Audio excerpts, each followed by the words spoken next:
वालेकुम। मेरा नाम अलीना असलम देशमुख है। मैं जमात छठी में पढ़ती हूँ। मैंने आतिशफिजा का मॉडल तैयार किया है। मैंने सबसे पहले इसमें कागज के गोल करके इसमें डाले हैं। इसके ऊपर रंगीन कागज डाले हैं। आतिशफिजा फटने पर जमीन के अंदरूनी पीली चट्टानों का सैल और सतही जमीन पर लावा ठंड होकर तो शक्ल इख्तियार करता है। इस अमल से तैयार होने वाली चट्टानों को आतिशी चट्टानें कहते हैं। आतिशी चट्टानें में रकज़ात नहीं पाए जाते। आतिशी चट्टानें सबका एक जानी होती है।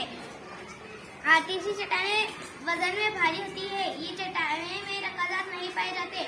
अब मैं आपको इसमें आतिशफिजा के जैसा करके बताती हूँ।